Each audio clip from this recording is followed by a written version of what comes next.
영상 하나 찍어 보겠는데요. 지금 이제 저희 조금 비주류이긴 한데 공인중개사업 중에서 상가나 사무실 이걸 임대차 진행하는 케이스가 담당하시는 분들이 조금 있긴 있어요. 그래도 한 100명 중에 한 10명 정도는 이제 상가 사무실 임대차만 전문적으로 하시는 분들이 좀 계십니다.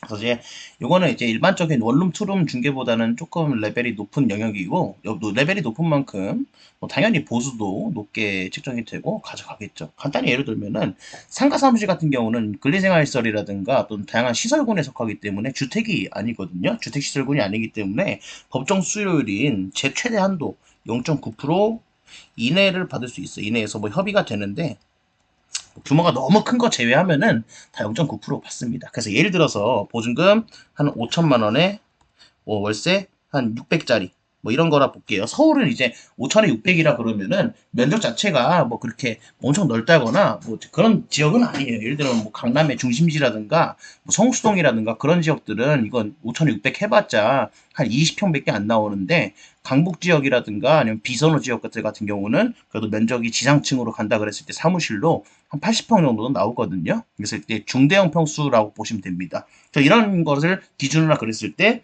수수료를 곱한다 그러면은 0. 환산 보증금 먼저 구해야죠. 그랬을 때 6억 5천만 원 되겠고 여기에서 0.9%를 곱하게 되면은 몇이 나옵니까?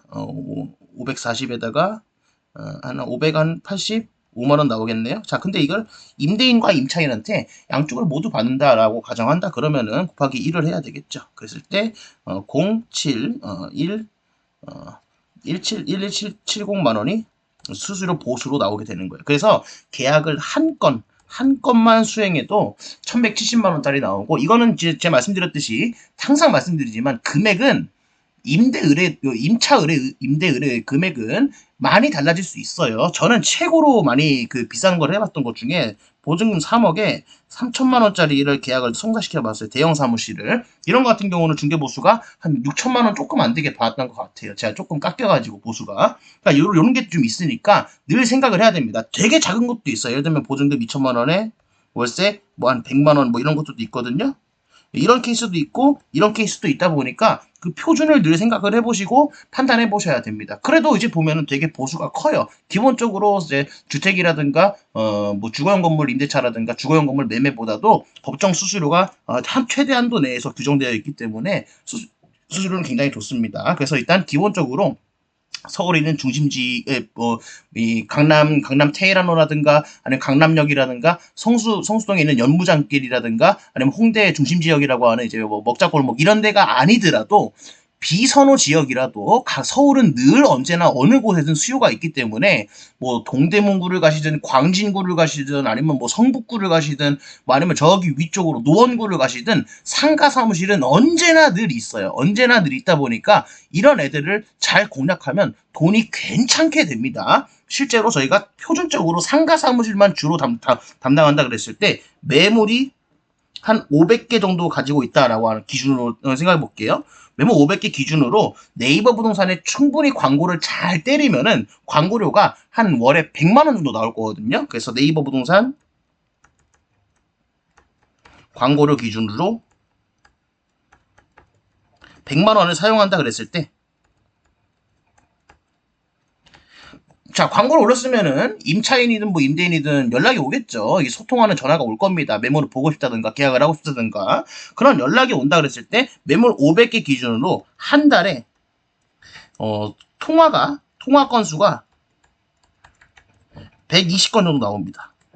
그러니까 이제 뭐냐면은 한 달 내내 매물 500개 가지고 광고료를 100만 원 정도 쓴다 그랬을 때 이 500개의 매물로부터 한 달 동안 나오는 총 전화 건수가 120건이에요. 그러니까 이제 고객들이죠. 고객들한테 120건 정도의 연락이 오고 이 120건이 모두가 계약이 성사되지는 않을 거예요. 분명 누구는 간만 볼 거고 뭐 누구는 뭐 계약 협상 조정하다가 실패한 경우도 있겠고 누구는 뭐 다른 어떤 부동산 첩자일 수도 있어요. 그러니까 이런 것들을 모두 다 합친 120건이라고 본다 그랬을 때 이때 찐으로 실제 우리가 현장에 나가서 현장 안내까지 나오게 되는 비율은 120분의 40 해가지고 3분의 1밖에 안 되거든요. 그래서 120분의 40건만 현장 안내가 수행될 거고요. 이 비율은 3분의 1 정도 수준이 될 것입니다. 그래서 요 40건이 이제 우리가 얘기하는 진짜 고객들이에요. 진짜 고객들이고 이 고객들을 바탕으로 영업활동을 성실히 수행하면 됩니다. 그랬을 때 최종적으로 계약까지 가는 건수가 몇 개가 되는가? 40건 중에 5건이에요. 그래서 40건 중에 5건이기 때문에 확률로 본다 그러면은 이게 20% 정도 됩니다. 20%. 그러니까 이제 보면은 500개를 광고를 때려서 최종적으로 5명의 고객이 남는 거예요. 이걸 한 달 정도에 수행하게 됩니다. 늘 이거는 표준이고 평균이다 보니까 더 적을 수도 있어요.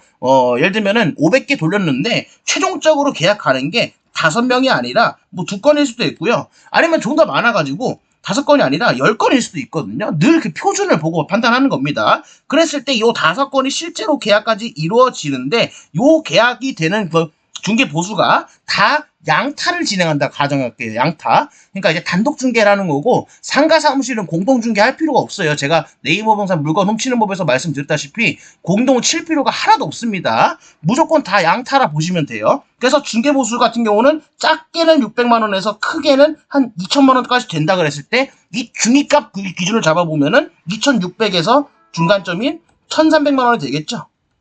요게 이제 우리의 수입으로 한 건당의 수입이 나오게 되는 겁니다. 왜냐면 양쪽 임대인한테 하나, 임차인한테 하나 받기 때문에 한쪽 딱 650씩 받는다고 가정하면은 요런 금액이 나와요. 그래서 요걸 바탕으로 뭐 어느 분 같은 경우는 뭐 이제 조금 작은 평수만 여러 개 했을 수도 있고 어떤 시기에는 조금 큰 평수, 빵이 좀 큰 애들을 위주로 많이 돌렸을 수도 있거든요. 그러니까 수입이 되게 어떻게 돼요? 천차만별로 벌어지게 되는 거야. 그렇지만 최소한의 수입은 벌써 어때요? 벌써 1,000만 원, 2,000만 원 넘어가요. 넘어간다고. 그러니까 이게 지금 이러한 로직을 그대로 따라간다 그랬을 때 한 달에 개업공인중개사 기준으로 월세 내고 임대료 내고 사무실 임대료 내고 그다음에 플랫폼 유지비 내고 광고 비용 내고 뭐 각종 비품이라든가 집기 비용 낸다 그랬을 때 월에 한 2,500에서 한 4,000 정도는 편안하게 벌어가요. 물론 편안하다는 게 일을 안 하고 벌어간다는 건 아니에요. 이 500개를 가지고 해야 될 일이 너무나 많아요. 플러스로 매물을 더 발굴하기 위해서는 매물 500개 뿐만 아니라 600개, 700개, 800개, 900개, 1000개 이상 될 수도 있어요. 그렇게 되면은 실제로 더 다루는 매물이 많다 보니까 어때요? 이게 건수가 점점 늘어나게 되는 거예요. 늘어나지만 우리가 봐야 될 거는 매출이잖아요. 매출도 어떻게 된다? 비례해서 같이 늘어나겠지. 그렇지만 기본적으로 상가 사무실 임대를 하면서 본인이 좀 돈을 못 벌거나 그럴 일은 절대 없다는 거예요. 저희가 저 시간에 다뤘던 원룸 투룸 중개하는 것보다 훨씬 보수가 많잖아요. 그러니까 이게 상가 사무실 중개는 이런 식으로 올라갑니다. 물론 실력이 있고 일을 할 줄 안다는 가정하에요. 일을 할 줄 모르고 어디서 그냥 그 중개사 자격증 하나 딱 떼고 딱 그거 하나만 가지고 있는 상태에서는 아무것도 할 수가 없어요. 본인이 손님을 컨트롤할 능력이라든지 손님을 기분 좋게 할 수도 있고 기분 나쁘게도 할 수 있고 울리기도 하고 감동도 받게 하고 짜증도 나게 하고 심지어는 욕도 막 일부러 막 먹기도 하고 이런 자유자재의 구사를 할 수 있으면 이런 수입이 가능해진다라는 말이에요. 그러니까 상가 사무실 중개도 저희가 뭐 경기가 안 좋으니까 상가 사무실이 없다? 그런 택도 안 되는 소리 하지 마세요. 경기가 어려우면 자신들의 상가 규모를 줄이기 위해서 이전하게 되거든요. 원래 200평 쓰던 사무실이 규모를 줄이기 위해서 150평짜리로 이전해요. 그러면 또 매출이 발생한다는 거예요. 중개업을 꼭 통해야 되니까. 경기가 잘 되면 잘 되는 대로, 안 되면 안 되는 대로 항상 중개업은 열려 있어요. 그러니까 뭐 세상 탓하는 그런 사람들이랑 또 상종할 게 아니라 내가 주어진 이 상황 내에서 최선의 것을 뭘 할 수 있는지를 잘 판단해보고 자신의 역량에 맞게 업무를 잘 수행하다 보면은 뭐 중개업이라는 게 사실 어렵지 않습니다. 돈도 되게 많이 벌잖아요. 좋아요.